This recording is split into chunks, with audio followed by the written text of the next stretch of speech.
여론으로 살펴본 탄핵 정국을 시작하겠습니다. 선거와 투표로 주요 공직자를 뽑거나 주요 정책을 결정을 하는 이유는 권력이 특정 개인이나 특정 집단에 의해 사유화되는 일을 막기 위해서이다. 그렇죠. 즉 공적 목적으로 권력이 행사되게 하기 위해 민주정치제도를 도입한다는 측면에서 민주주의는 공화주의를 실현하기 위한 수단이다. 공적 목적을 실현해야 되는데 사유화되면 그렇죠. 특정 개인이나 특정 집단의 이익을 위해서 권력이 행사되겠죠. 그것을 방지하기 위해서 민주정치 제도가 도입이 되는 거죠. 법치주의는 왜 도입하는가? 또 민주주의와 같이 중시되는 게 법치주의죠. 특정 개인이나 특정 집단이 자의적으로 집행한다면 권력은 특정 개인이나 특정 집단의 이익을 위해 행사될 수 있다. 인치에 입각해서 그래요. 나라가 다스려지면 그래요. 특정 개인의 이익을 위해서 권력이 행사될 수 있겠죠. 법치가 아니라. 즉 법치주의 역시 공화주의를 실현하기 위한 수단이다. 공적 목적을 실현하기 위해서 민주주의도 도입되고 법치주의도 도입된다는 거예요. 둘 다 공화주의를 실현하기 위한 수단이죠. 그러한 측면에서 공화주의는 민주주의나 법치주의 위에 있다. 반면에 민주주의가 법치주의 위에 있는 것도 아니고 법치주의가 민주주의 위에 있는 것도 아니다. 그래 현 시대에서는 민주주의와 법치주의를 둘 다 중시하는데 어느 게 위다 이렇게 이야기가 어렵죠. 민주주의나 법치주의 모두 공화주의의 실현을 위한 수단이라는 점에서 특별한 차이가 없기 때문에 이를 그림으로 표시하면 다음과 같다. 공화주의, 민주주의, 법치주의. 공화주의 아래에 민주주의와 법치주의가 있다. 이론상으로는 위그림이 타당하지만 이러한 견해가 있는지는 잘 모르겠어요. 특별히 공부를 안 하니까. 이거를 쓴 이유는 절로 떠오르는 것을 쓸 뿐이니까. 현실적으로는 법치주의가 민주주의 위에 있다고 말할 수 있다. 이걸 쓴 이유는 현실적으로 보면 법치주의가 민주주의 위에 있다 이렇게 얘기하고 있죠. 이론상은 대등하지만 공화주의를 실현하는데 민주주의가 필수적인 것은 아니다. 공적 목적으로 사용하는데 민주정치 제도가 꼭 필수적이다라고 볼 수는 없다는 거예요. 어떤 가문이 있어요. 그 가문이 사리사욕을 취하지 않고 또 매우 유능해요. 그 가문의 정부를 맡겨요. 그 가문은 공적 목적으로만 권력을 행사해요. 사리사욕을 취하지 않고. 그래도 공화주의는 실현된다는 거예요.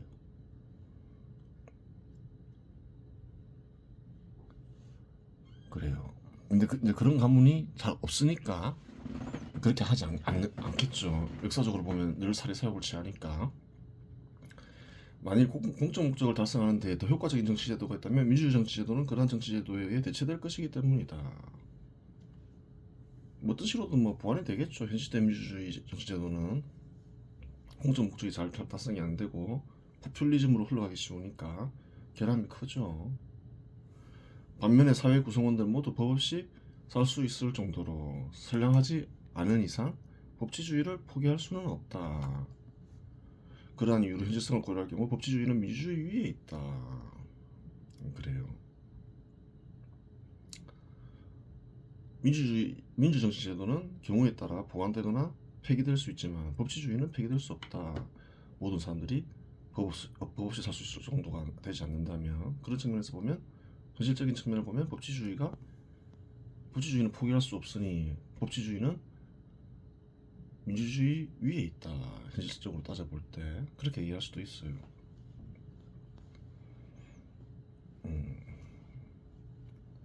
물론 이러한 견해는 잘 없겠죠. 현 시대에. 이거를 쓴 이가 그렇게 생각하는 거죠. 그러면 현실에서는 어떠냐? 한국 헌법은 하지만 한국 헌법은 이와 같은 견해에 입각하여 제정된 것은 아니다. 다른 견해에 입각해서 제정되어 있겠죠. 이런 말이 안 나와 있죠. 한국 헌법은 공화주의와 민주주의를 대등한 것으로 보고 있으며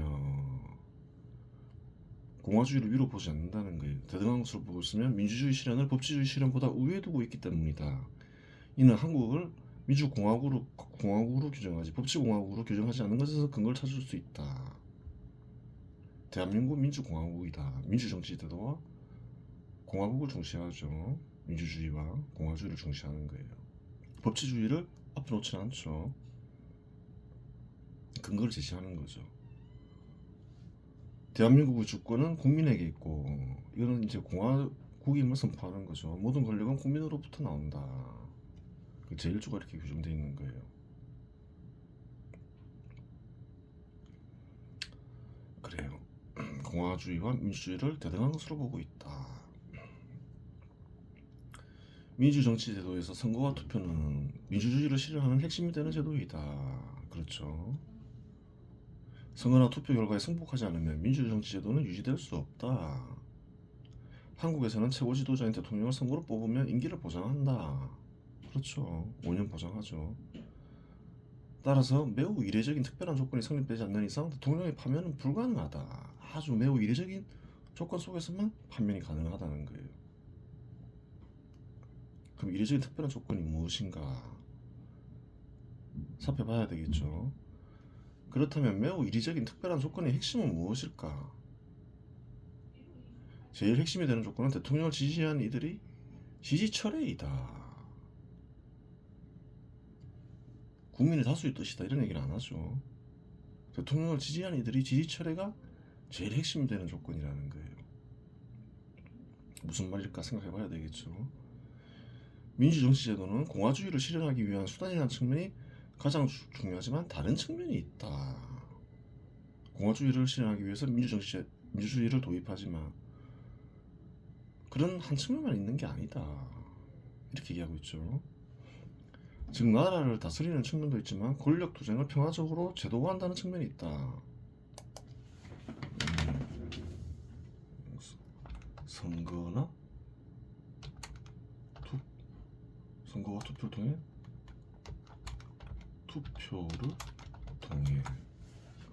그렇죠. 권력 투쟁 과정은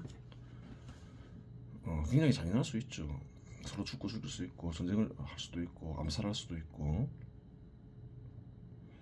근데 그런 거 하지 말자는 거예요. 권력 투쟁적 측면에서 살펴볼 수 있다는 거예요. 선거와 투표로 평화적으로 권력 투쟁을 하자 그런 측면이 있다는 거예요. 권력 투쟁적 측면이 있죠. 서로 다른 두 집단이 권력을 얻는 과정에서 여러 방식으로 투쟁할 수 있는데 민주정치 제도 하에서는 선거로 승부를 가리게 되어 있다. 선거로 승부를 가리게 되어 있다는 거예요.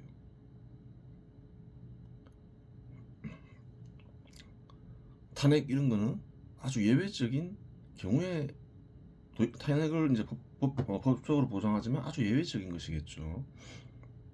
예외적인 경우로 어지간해서는 허용되는 게 아니겠죠. 한국에서 대통령은 국민들이 직접 선거로 뽑게 되어 있는데 선출된 대통령에 맞선 정치 지도자나 집단을 지지하지 않는 국민들 역시 있다. 그렇죠.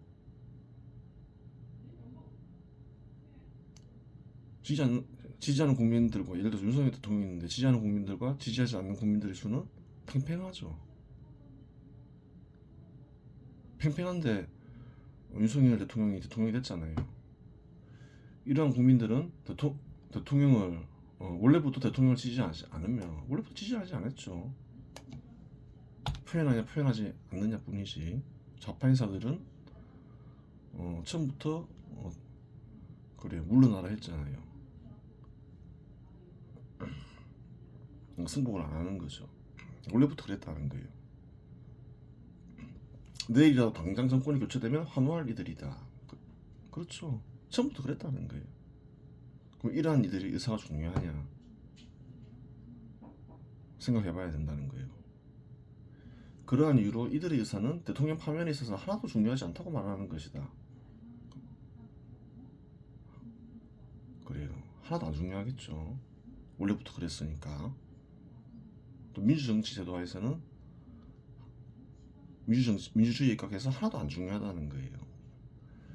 즉 민주정치 제도는 권력 투쟁하는 과정에서 국민들이 맺은 협정이기에 선출된 대통령을 판명시키는 최소한의 조건은 지지자들이 지지 철회 외에는 없다. 민주주의 입각하면 그렇죠. 선거를 통해서 이겼죠. 지지자들이 철회하지 않는데 지지를 민주정치 제도 하에서는 판별시킬 수 있는 방법이 없다는 거예요. 임기가 보장된 상태에서. 예외적인 경우는 지지자들이 지지 철회 외에는 없겠죠. 최소한의 조건이라고 말하는 이유는 무엇인가? 공적 목적을 수행하는 과정에서 설사 국가나 국민들이 이게 도움이 되는 정책이라고 하더라도 대다수 국민들이 싫어할 수 있다. 최소한의 조건이라고 말하는 이유가 있다는 거예요. 다른 조건도 성립이 돼야지 파면이 가능하다는 거예요. 최소한의 조건이 충족됐다 해서 파면하면 안 된다는 거예요. 정책을 국가와 국민들에 대해 이익을 위해서 정책을 시행하더라도 국민들이 싫어할 수 있잖아요. 그 경우 일시적으로 지지율이 하락할 수 있는데 인기가 떨어질 때마다 파면한다면 국가와 국민을 위해 일할 정치인은 사라질 것이며 국가는 대혼란에 빠지며 쇠퇴하거나 멸망할 것이기 때문이다. 계속 인기를 관리해야 되고 포퓰리즘 정책밖에는 시행할 수 없는 거죠. 그렇게 되면 안 되잖아요. 그 최소한의 조건이 충족됐다 해서 파면시킬 수 있는 것이 아니다. 이렇게 얘기하고 있죠. 윤석열 대통령의 탄핵 재판이 진행되고 있는데 지금 그렇죠. 윤석열 대통령 파면할 최소한의 조건이 충족되고 있는지 살펴볼 필요가 있다. 그렇죠. 물론 윤석열 대통령에 대한 지지 철회는 어떻게 판단할 수 있을까? 물론 윤석열 대통령 지지자들 전부가 지지를 철회해야 파면할 수 있다고 말하면 대다수 국민들이 동의를 얻기 어려울 것이다. 그건 그렇죠. 하지만 최소 윤석열 대통령 지지자들이 절반 이상은 지지를 철회해야 하지 않겠는가.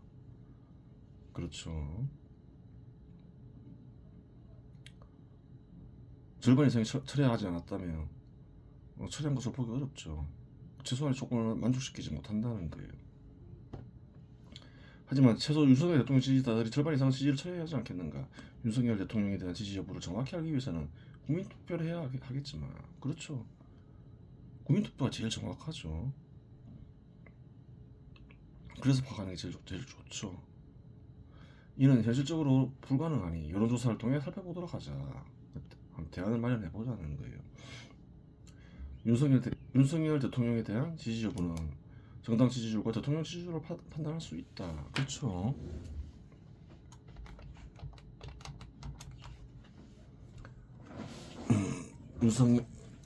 윤석열을 우파인사들이 지지를 받는 정당이 있고 우파인사 이 정당을 통해서 배출된 대통령이니까 그렇게 판단할 수 있겠죠. 정당 지지도 YTN 엠브레인 퍼블릭 1월 22일부터 23일까지 조사한 거죠. 국민의힘이 지지율이 42%예요. 더불어민주당보다 지지율이 4% 높죠.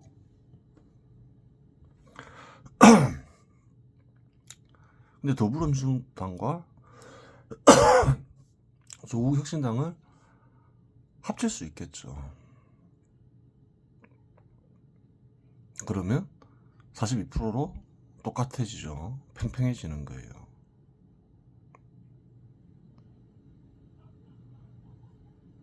그 팽팽하다는 말은 무슨 말이냐 생각해봐야 된다는 거예요. 대통령에 대한 철회가 있느냐 없느냐.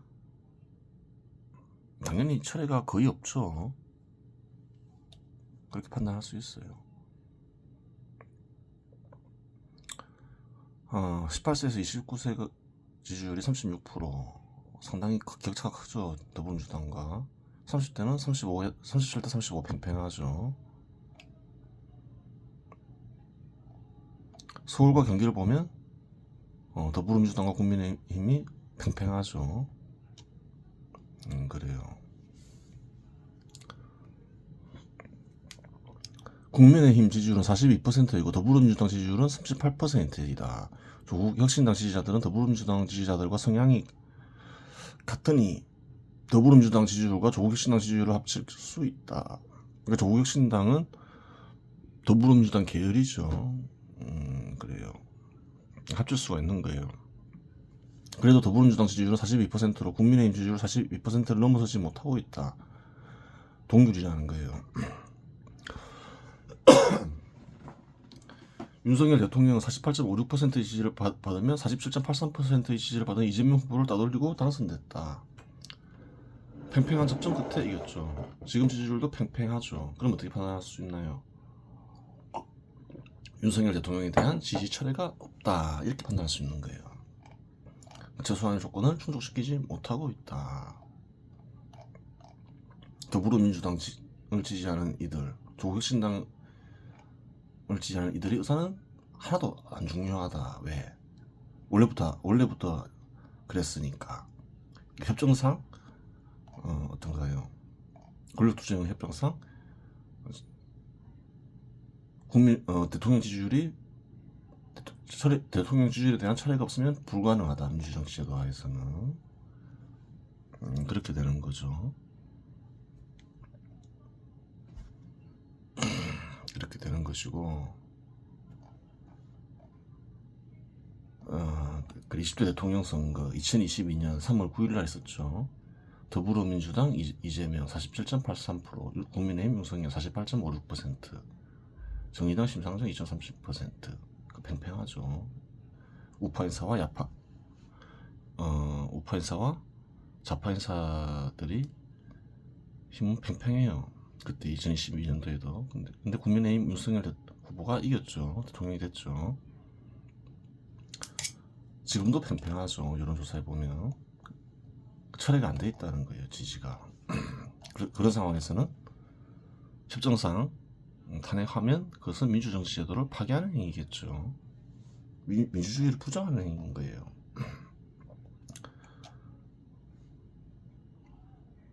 대통령 선거 때도 서로 간의 지지율은 팽팽하고 현 시점 여론조사 결과도 서로 간의 지지율은 팽팽함을 알 수 있다. 즉 이는 윤석열 대통령 지지자 중 지지를 철회하는 일은 거의 없음을 가리킨다. 확인이 되죠. 그러면 이제 다른 여론조사를 살펴보자. 하나만 살펴보면 안 되겠죠. 몇 가지 살펴봐야 돼요. 윤석열 대통령 지지도 뉴데일리 리서치 및 여론조사 1월 24일부터 24일까지 있었죠. 그래요.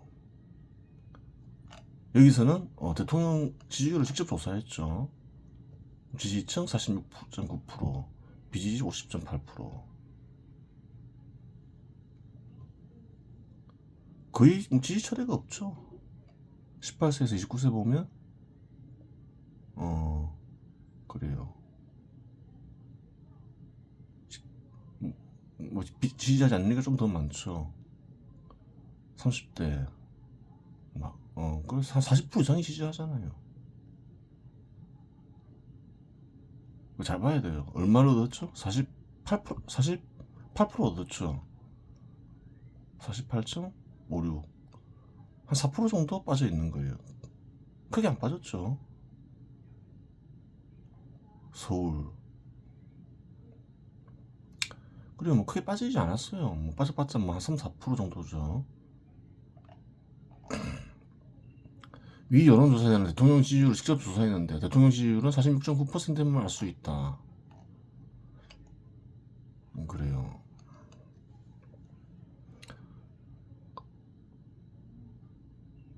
그럼 야당 지도자 지지율은 어떻게 되는지 봐야 되잖아요. 46.9%가 되는지. 그래야 좀 더 정확하겠죠. 한번 볼까요?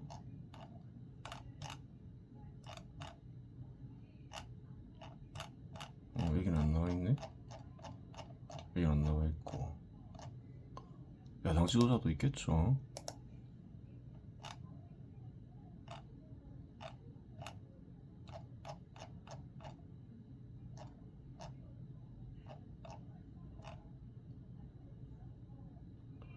야당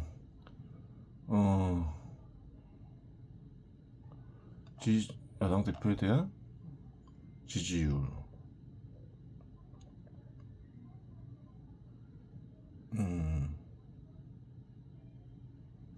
47%뭐 큰 변동 없죠 현재는.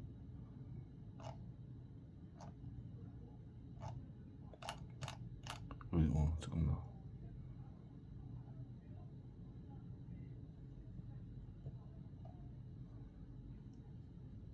그래요.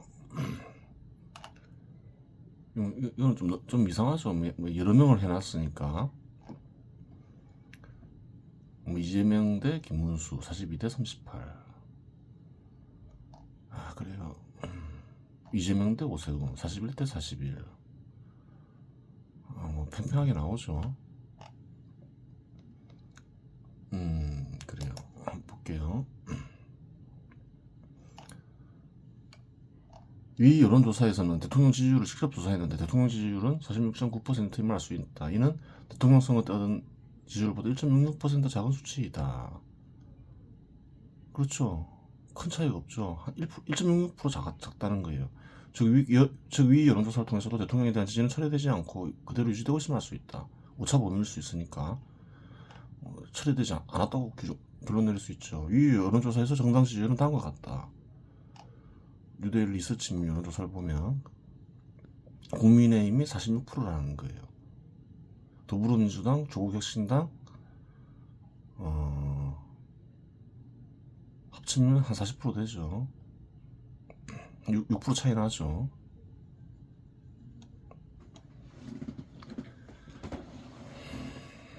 선거하면 이렇게 나올 거냐?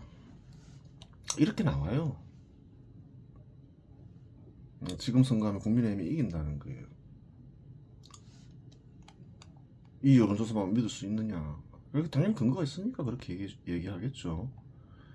나중에 보기로 하고. 국민의힘 지지율은 46.7%로 더불어민주당 지지율과 조국혁신당 지지율을 합친 것보다 6.3%가 많다. 이러한 결과는 왜 나오는가? 입장을 정하지 못한 국민들이 국민의힘을 지지하기로 결정했는데 이는 이번 사건은 윤석열 대통령의 내란이 아닌 더불어민주당의 반란으로 인식하기 때문일 수 있다. 하지만 이 여론조사만으로 결론 내기는 어렵고 향후 여론 변화 추이를 지켜봐야 한다. 다른 조사를 살펴보자. 이게 굉장히 정확할 가능성이 굉장히 크다는 거예요. 너무 우파인 사례에서 너무 국민의힘 좋게 평가하는 게 아니냐. 그게 아니라는 거예요.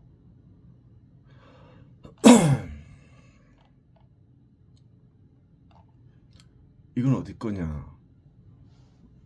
한국갤럽 거죠. 여기서는 국민의힘이 좀 뒤지는 걸로 나와요. 한 5% 정도.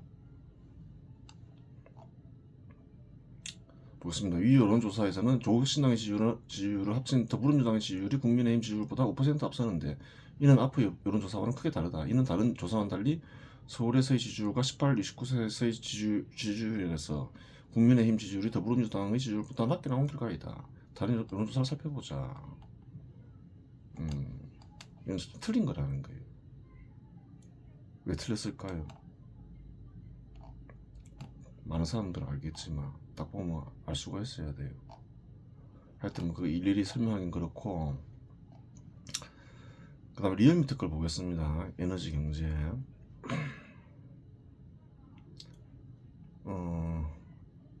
리얼미터 걸 보면 1월 최근에 나온 거죠. 집권 여당의 정권 연장을 48.6%가 나오죠. 야권에 의한 정권 교체는 46% 나오죠. 팽팽하다 이렇게 볼 수도 있겠죠. 겉으로 보면 팽팽하다는 거예요.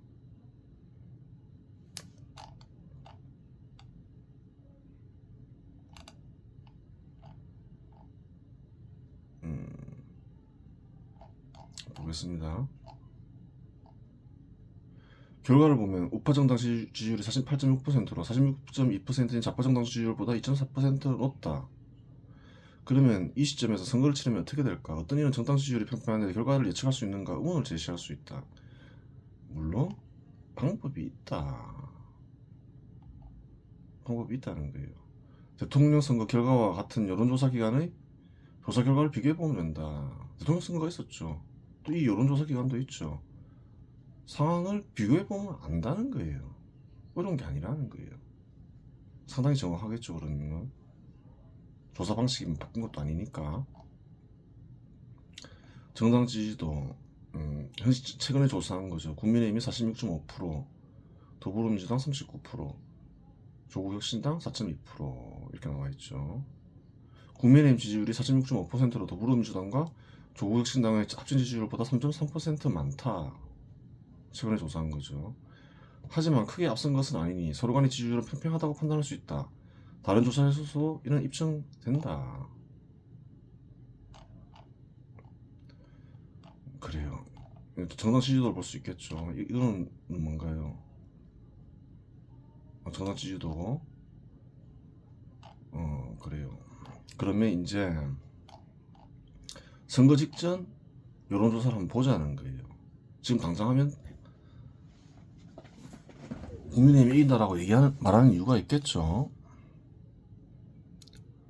국민의힘 지지율이 어떻게 되나요? 41.1%죠. 그때는. 지금 얼마인가요? 현 시점에서는 46.5%예요.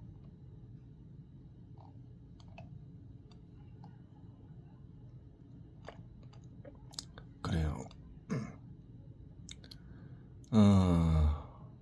그 다음에 더불어민주당 39%죠.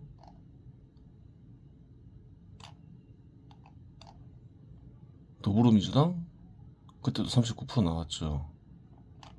국민의힘이 지금 많이 나왔죠. 조국혁신당 4.2%.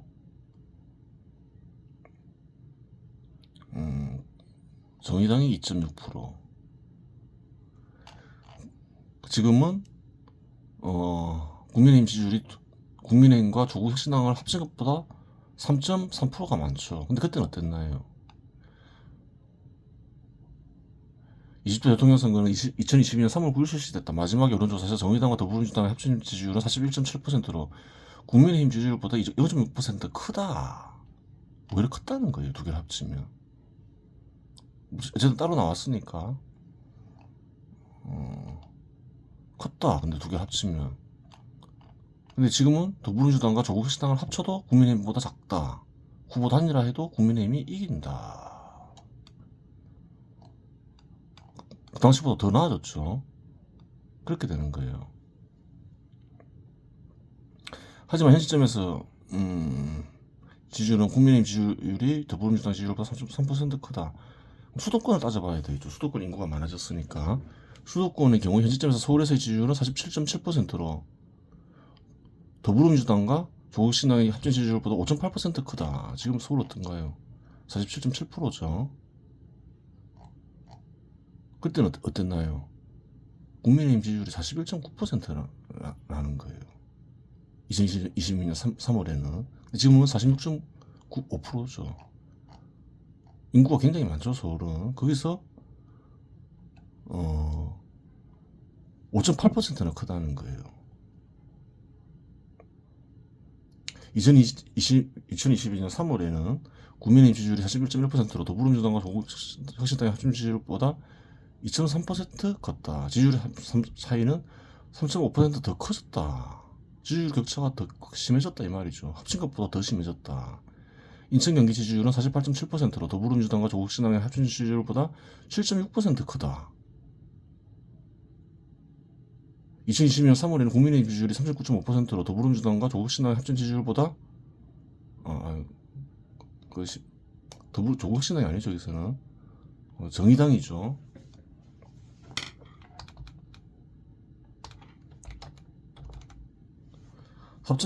작았다. 오히려 작았다는 거예요. 하지만 이제는 지지율 역전이 발생했고 지지율이 4.2%로 커졌으니 더 커졌으니 국민의힘에게 상당히 유리한 국면이 전개되고 있다. 수도권의 조사 결과가 2022년 대통령 선거 이길 때보다 더 좋게 나온다는 거예요. 동일한 조사기관에서 했는데도 훨씬 좋게 나오죠. 그럼 사실 이 정도 분석만 해도 눈치를 채야 되는 거예요. 마지막으로 젊은이들의 지지율을 살펴보자. 현재 18에서 29세의 경우 국민의힘 지지율은 4.6.6%로 그래요. 더불어민주당과 조국혁신당의 지지율보다 1.4% 크다. 2020년 3월에는 국민의힘이 지지율이 46%로 현재와 크게 다르지 않다. 변동이 없다는 거예요. 청년들 층에서도. 현 시점 30대 지지율은 46.4%인데 이전 2022년 3월에는 45.9%로 이니 30대 국민의힘에 대한 지지도 변함이 없다. 좀 더 높게 나오니까 변함이 없다고 확신할 수 있는 거죠. 결론적으로 인구의 절반에 달하는 수도권에서 국민의힘이 이전에 비해 크게 약진하고 있으니 현 시점에서 큰 변동이 없는 한 내일 당장 선거한다면 국민의힘이 승리한다. 그렇죠.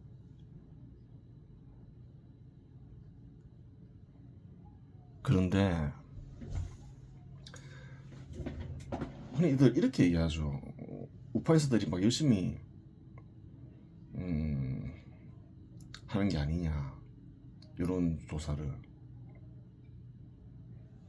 그게 아니라는 거예요. 좌파에서도 열심히 하겠죠. 좌파에서가 더 열심히 해요. 지금도. 이렇게 따지면 돼요.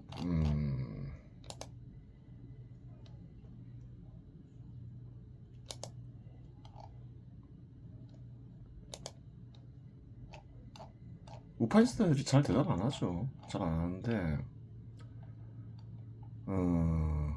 우파라고 대답하는 이들이, 이거는 이제, 그래요. 우파는 보통 자기가 보수라고 대답하겠죠. 좌파는 자기가 진보라고 얘기하고, 우파가 한 40% 돼요. 좌파는 한 20% 되고, 우파인스타들이 2배 더 많아요. 우파라고 대답하니, 좌파라고 대답하니 의 비율을 보면 된다는 거예요. 팽팽하지가 않다는 거예요. 2배 더 많이 나와야 정상이겠죠. 근데 그게 안 되면 대부분 다 2배가 안 되겠죠.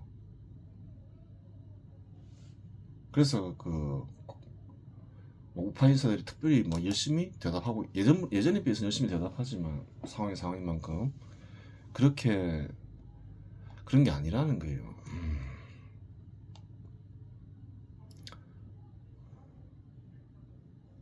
마지막 변수는 윤석열 대통령이 탄핵되었을 경우이다. 물론 대통령과 국민의힘에 대한 지지를 우파 인사들이 처리하지 않았기 때문에 윤석열 대통령의 탄핵은 민주주의를 부정하고 민주정치 제도를 파괴하는 일이지만, 국민투표가 아닌 소수가 결정한 상황에서는 탄핵되지 않는다는 보장이 없다.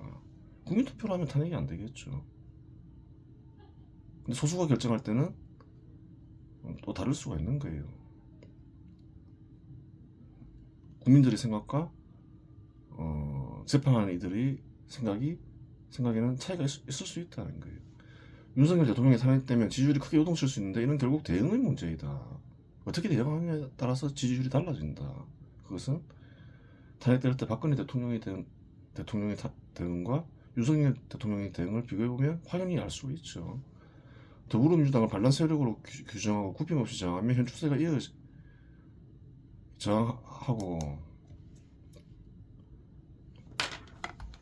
저항하고 현 추세가 이어지면 탄핵되더라도 국민들은 반란을 평정하려 할 것이며 국민의힘 지지율은 더 크게 오르며 압승할 것이다. 그렇겠죠. 계속 저항하면 많은 이들이 반란으로 인식하겠죠. 점점점 많아진다는 거예요. 반대로 항전을 포기하고 탄핵 시 사과하면 국민의힘은 더불어민주당 규정대로 내란 세력으로 인식되어 선거에서 패할 것이다. 어떻게 인식되냐에 따라 결과는 굉장히 상해질 수 있다는 거예요. 물론 이 상황에서도 크게 패하지는 않는다. 이미 우파인사들이 똘똘 뭉쳤기에 큰 패배는 없다. 패하긴 패할 건데 몇 프로 차이로 패하지 아주 크게 패하지는 않을 것이다. 이렇게 얘기하고 있는 거죠. 하지만 항전에서 반란으로 인식되는 이들이 점점 계속 늘어나면 달라진다는, 크게 이기겠죠.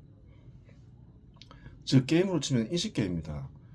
국민들이 이번 사건을 윤석열 대통령이 내란으로 보느냐 더불어민주당이 반란으로 보느냐에 따라 결과는 상이하게 달라진다. 이것저것 생각할 시간이 없다는 거예요. 반란 세력으로 보느냐 내란 세력으로 보느냐. 실상에 내란 세력으로 규정되면 내란을 일으킨 세력과 내란을 지지한 이들은 맞살되어야 한다. 그렇죠. 내란을 일으켰으니까.